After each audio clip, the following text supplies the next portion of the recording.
into place. But I need to add here that Professor Rugumayo did not complete his tenure in the NCC, so the tenure was completed by the late Alex Waibale.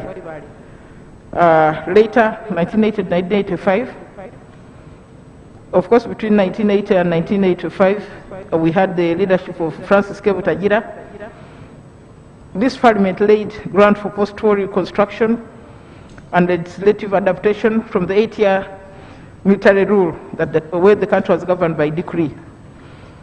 After the military intervention of 1985, the fifth parliament, under the leadership of H.E. Yoweri Museveni, was geared at the revival of parliamentary democracy, preoccupied with post-war reconstruction, and notably opening political representation to special interest groups in 1989.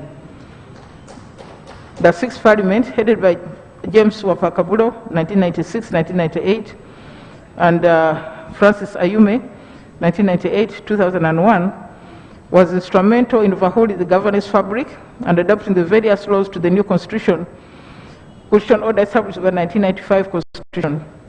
The seventh parliament, 2001, 2006, and 2006-2011, were headed by His Excellency Edward K. Sekandi, and the latter was instrumental in the revival of multi-party political dispensation that had been disrupted in 1985. The ninth parliament and the 10th parliaments under my stewardship have been instrumental in consolidating the strides made by the previous parliaments, in addition to vote for greater equity and inclusivity in management of public affairs, as exemplified by the addition of the Certificate of Gender and Equity Compliance as part of the public finance and budgeting fabric of Uganda. At this point in time, let me commend and laud all the aforementioned speakers for a good job well done.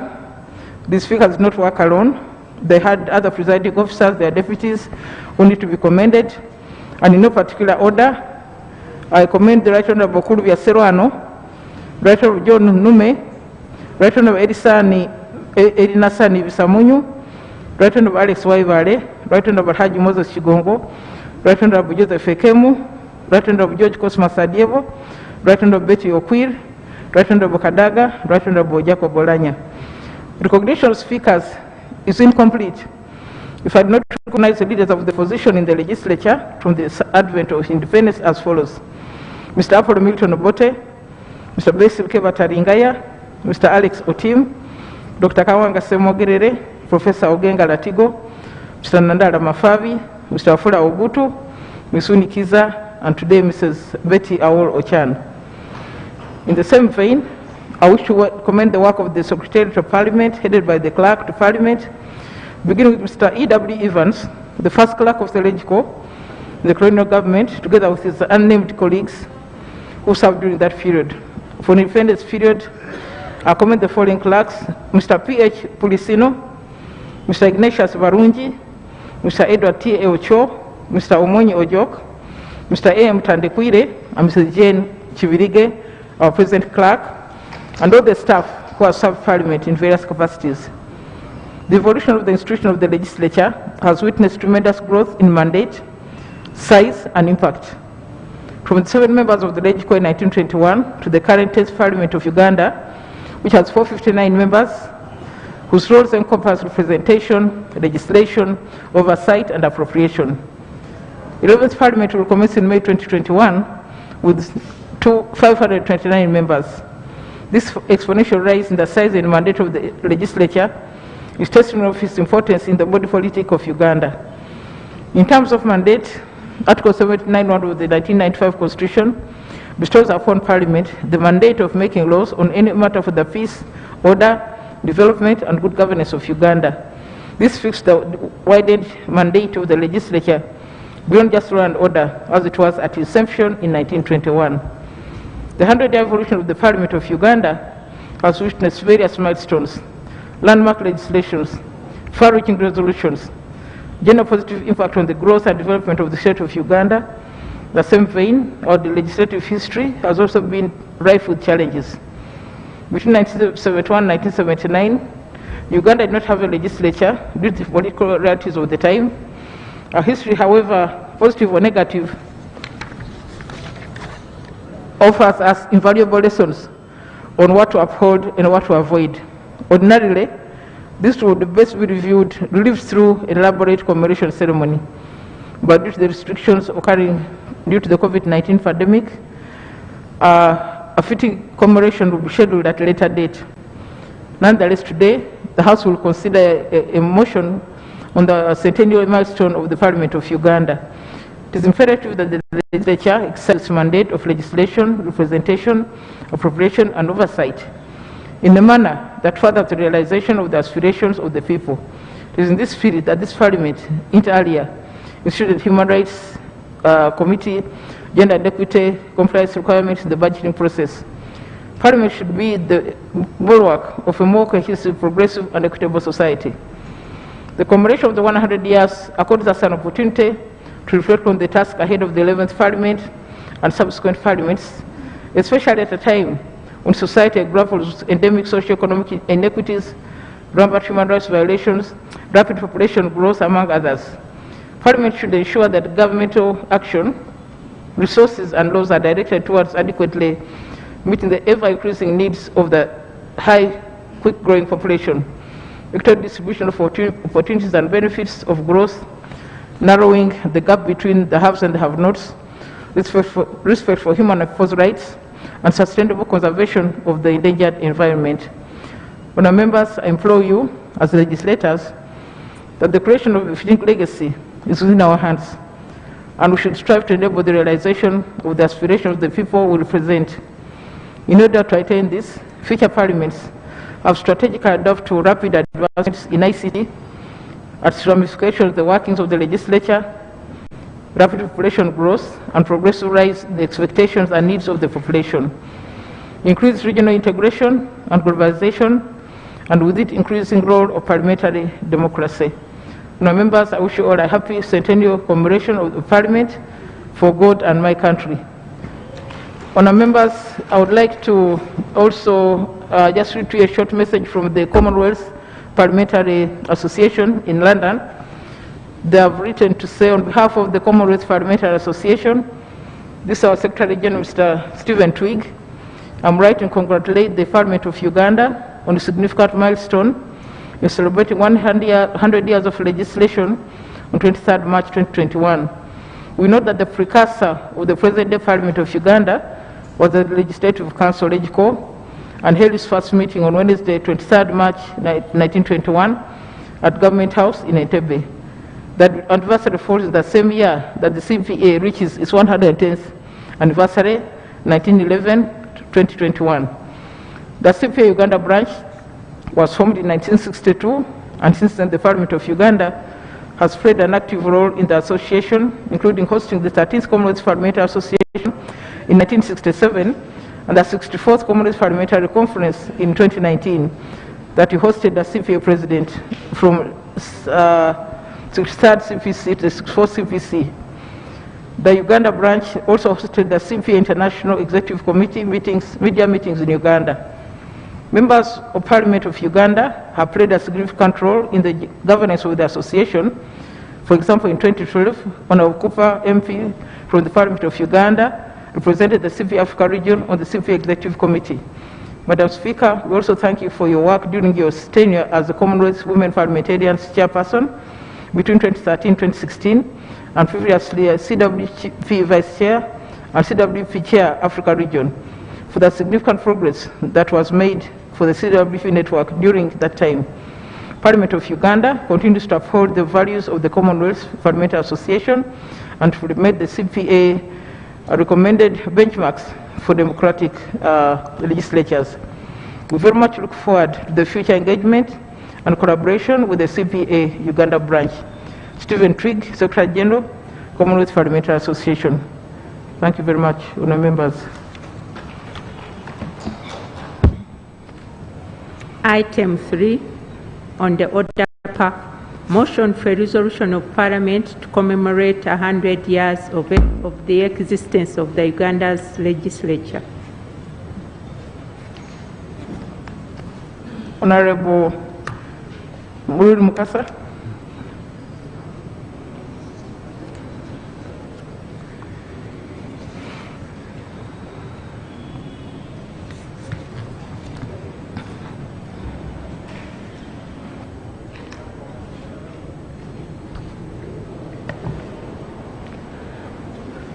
Right Honourable Speaker and members of the August House,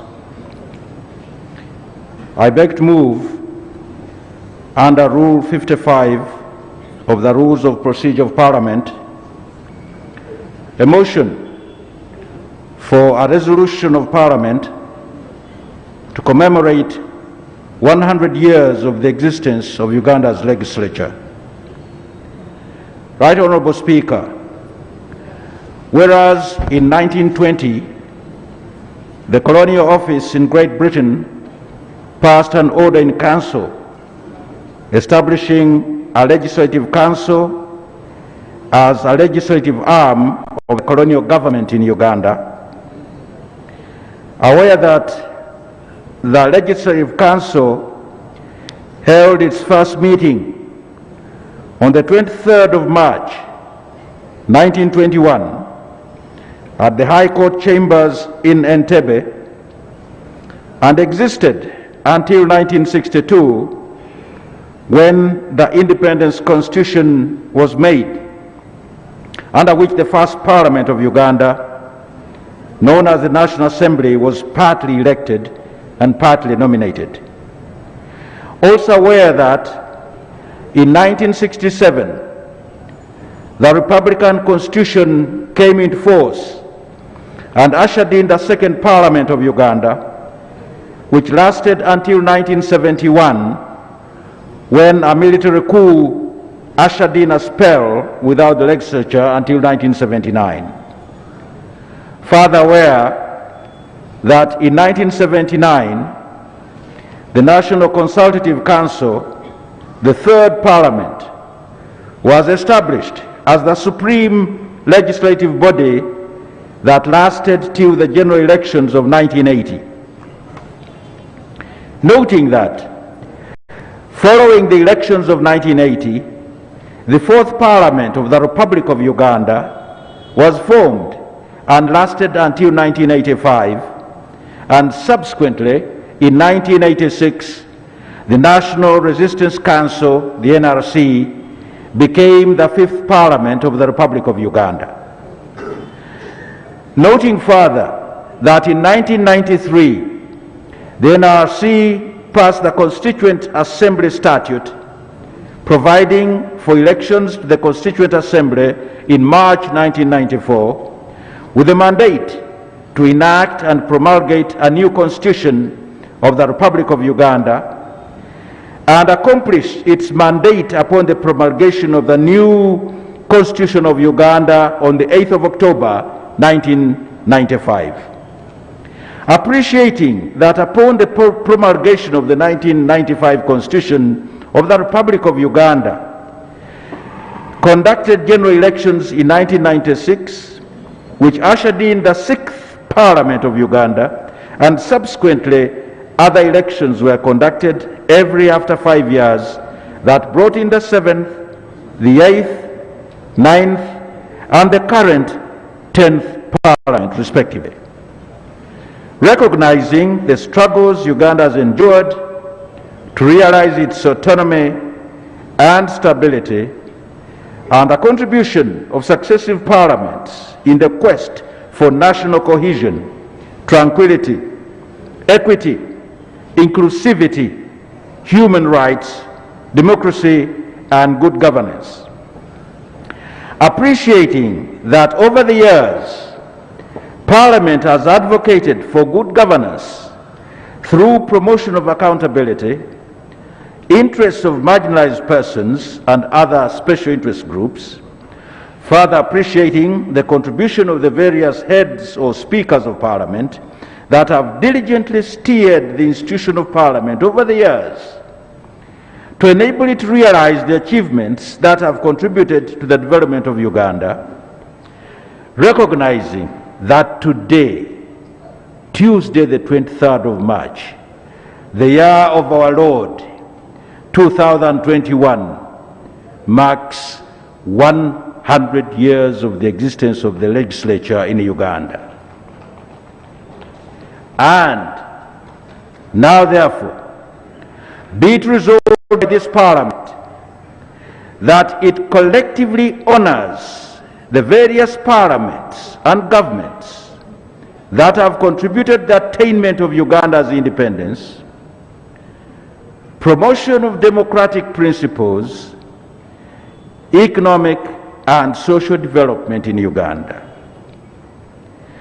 That Parliament collectively appreciates the various speakers or heads of parliaments, other officers and members of Parliament of Uganda for their excellent stewardship and contribution to the legislature. That it recognizes the contribution of the various clerks to Parliament and officials for their service to the legislature. Right Honourable Speaker, I beg to move. Honourable members, is the motion seconded? Seconded by the whole House. Please justify. Justification?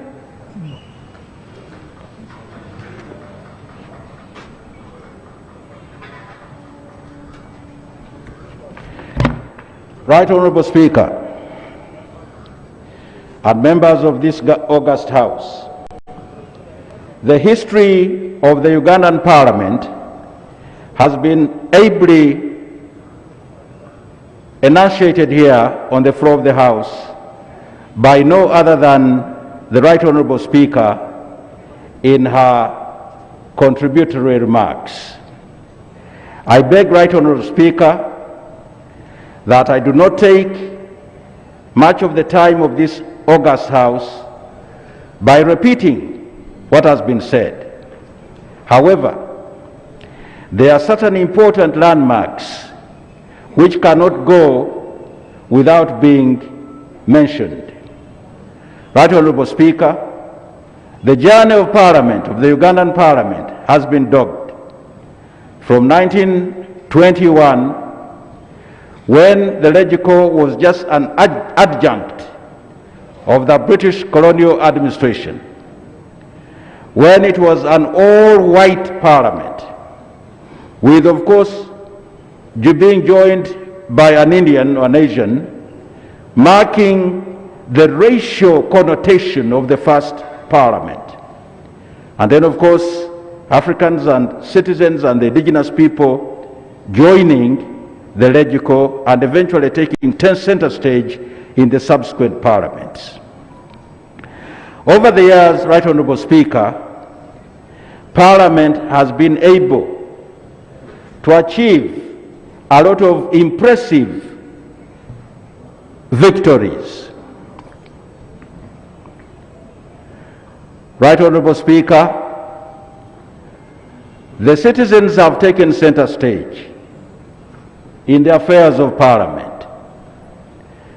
The Parliament has been all-inclusive.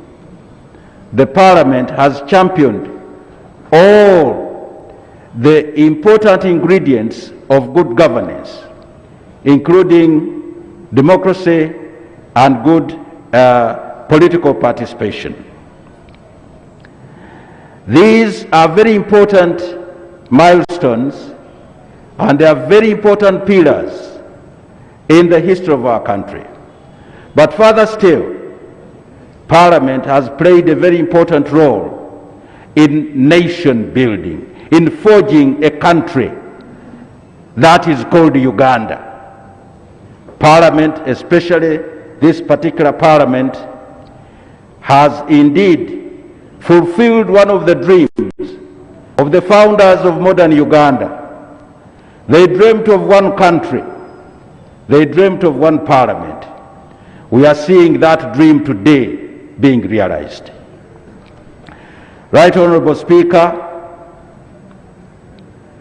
Parliament has attracted the best brains in this country over the years.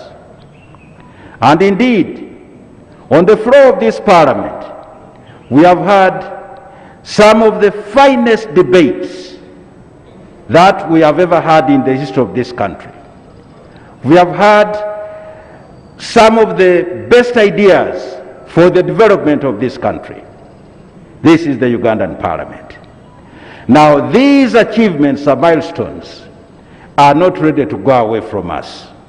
They have formed a strong foundation, a bastion of development.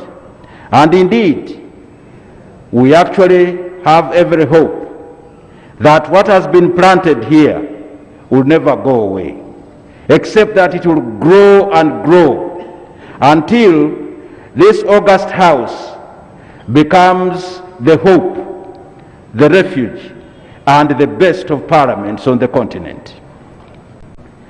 In all, Right Honourable Speaker, we are celebrating 100 years of Parliament.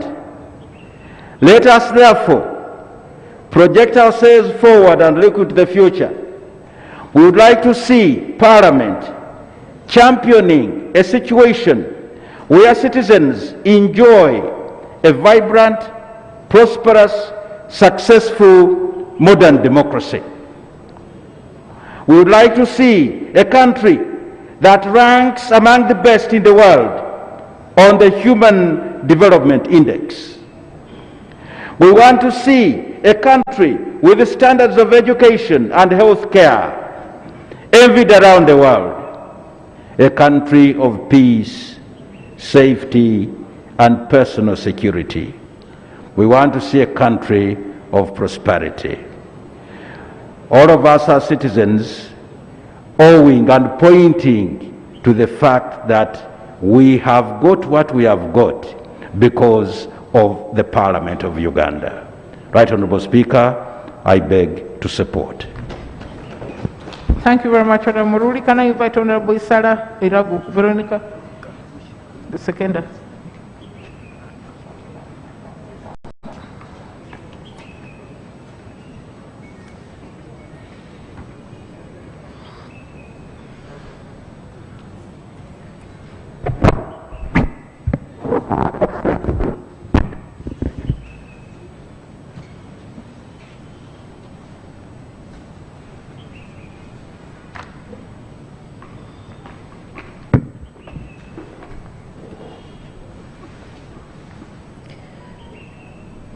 Thank you very much, Right Honourable Speaker. I stand to second Honourable Minister's motion on a resolution of Parliament to commemorate 100 years of existence of the Ugandan Legislature. Right Honourable Speaker and Honourable Members, I'm honoured to stand before you today as we celebrate 100 years of Parliament. The history of the Parliament of Uganda is well documented and in most cases reflects the history of Uganda. 100 years ago on this day, the Legislative Council, LegCo, had its first meeting in the High Court building in Entebbe, and it laid the foundation of the establishment of the legislature as well as the representation of people of Uganda in their administration. Whereas the LegCo was limited to members drawn from colonial administration with no representation of indigenous Ugandan, and with limited legislative powers, it has ushered in a legislature that is as broad-based as the breadth and width of Uganda, with representatives directly elected by the people through regular, free and fair elections, with a mandate to make laws for the peace and development of Uganda, and with a representation that takes into account all shades of opinion in Uganda. As I earlier mentioned, the history of the Parliament reflects the history of Uganda and the journey Uganda took to self-realization. As the agitation for independence grew, the colonial government had no choice but to expand the membership of the legislature to include people's representatives who were elected to the citizenry, although some parts of the country did not participate. Upon the dawn of independence, the Legislative Council, LEGICO, was replaced by the National Assembly, which was comprised of members drawn from all parts of Uganda. This post-independence parliament was caught up in the political upheavals of the day, and when government was overthrown in 1971, Parliament went into abeyance and was only restored following the overthrow of General Idi Amin in 1979. Following the restoration of Parliament in 1979, Parliament sat uninterrupted and has been at the forefront for political, social, and economic development of Uganda through the enactment of legislation, including constitution, as well as protecting the constitution and promoting democratic governance in Uganda. 2, holding government accountable. 3, promotion of human rights. 4, equality of all Ugandans before the law. 5, gender equity, fair representation of women in all elective positions and other governing bodies of government institutions.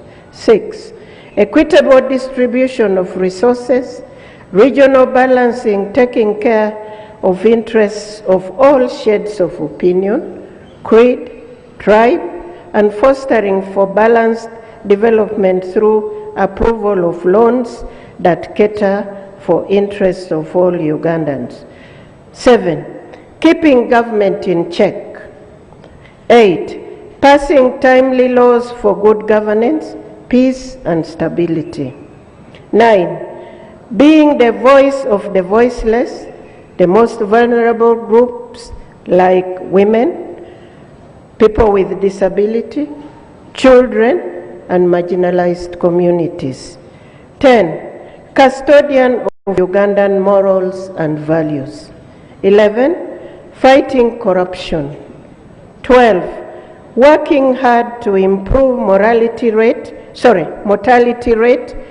by appropriating resources to improve health sector and capital development. 11, the current parliament is pro-people. Right Honourable Speaker, what is the future for us? Right Honourable Speaker, to the leaders at all levels, past and present, to our country Uganda, and to posterity, congratulations. 100 years of Parliament are an opportunity to reflect on the sacrifice and service of many Ugandans through to the time of independence, the civil wars, and the time when there was no parliament, the progress and the challenges that lie ahead for parliament to foster the development of the nation.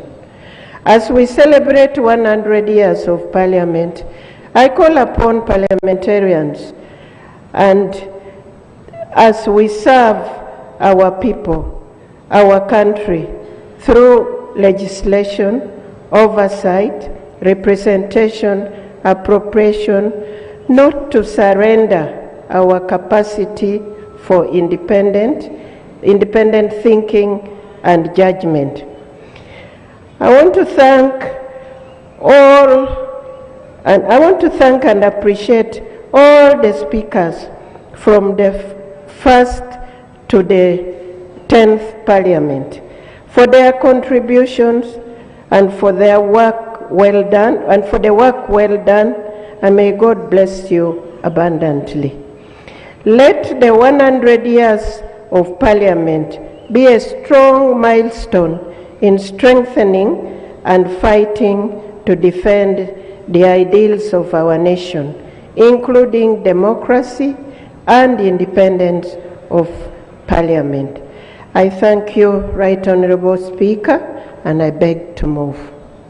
Thank you, Honourable Kakoza. Let's finish with the movers.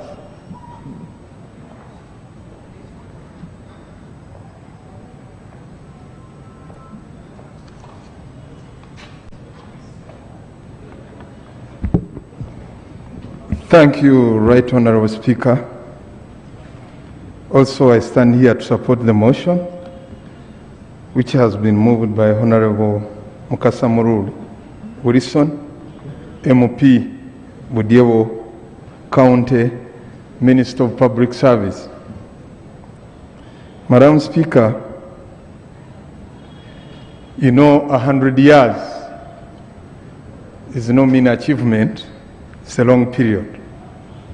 But also I want to add my voice specifically to the speakers who has been the president of all these parliaments, that they have made Parliament, Uganda, as a country to stabilize the politics and democratic principles which are needed in a country which is developing. A case in point I'm talking about, all the revolutions which has been taking place since we got independence is through a diligent stewardship of leadership within these parliaments. Specifically, Madam Speaker, the brains we are talking about, that members of Parliament, we passed laws, as we alluded to, Article 79. But the laws are milestone to the development and democratic principles of a country. For instance, I can highlight one. I joined this House in 2001. But there is a law which we passed as a Budget Act. It was the first of the kind in Africa. It was tabled by private members, Honourable Kirasu. It was a private members bill. Since then, Africa started coming benchmarking here, because by then all the parliaments in Africa, it was only executive which could come with a secretive document and read it. Members of Parliament could not know. And as you know, Parliament, we are the summary of Ugandans. Ugandans could not know. They could keep on speculating on one arm of government what it's going to say. But because of the brains, the stewardship of the speakers in place and the MPs, we found that transparency and accountability, it was a milestone in the resources of government, because nobody could know, and even the public could know what they could appropriate. And it's good, the new constitution of 1995, it was good that really it highlighted what the society, what the democratic governance entailed within that constitution, that what a country is supposed to do. And I'd like also to thank the framers of the constitution, which we are using now, that it's one of the best constitutions we have in Africa. Having said that, Madam Speaker,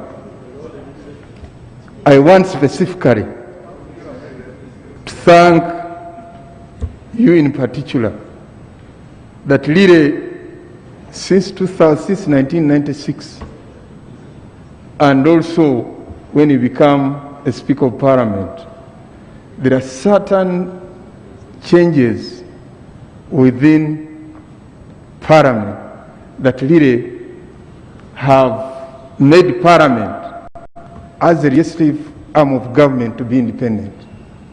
Because most of the times, as I quote by Professor Leighton Swan, all the arms of government, the legislature, judiciary, and parliament, must work interreliably. But with the doctrine of separation of powers, I think we've done a lot. We should give credit when it is due. Actually, the last one, whereby we faced a political challenge, where I resisted and said, the rebel groups, and the judiciary passed a stupid court order. It was not, if it was not the leadership of this house, maybe you could face another tune of politics. You insisted and said, no, these are representatives of this country, they are voted for by people, and you created another shade of opinion, which was really accorded. And it was very good that this parliament has a challenge. Last one, but not least, I've checked on the Hansard, honorable colleagues, that the dedication and service and commitment of the speakers, Madam Speaker, I've checked on the Hansard that it's only one speaker who has sat in this house starting from 2:30 up to 10. Nobody else, it's you.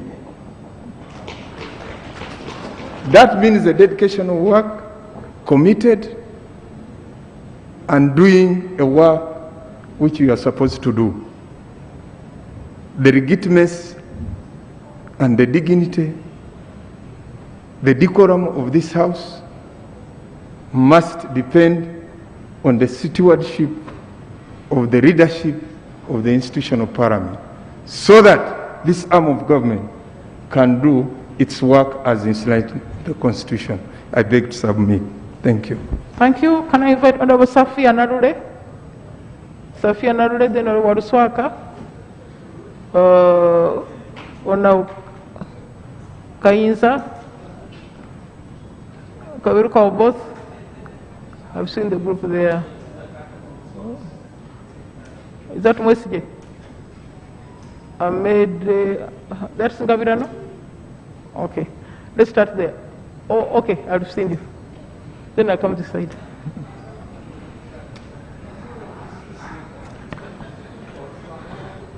Thank you very much, Madam Speaker. Madam Speaker, I stand here to support the motion and to thank you very much for the history you have given us. Madam Speaker, I'm privileged to be one of the few Ugandan members of Parliament at a time when we are celebrating 100 years of our Parliament.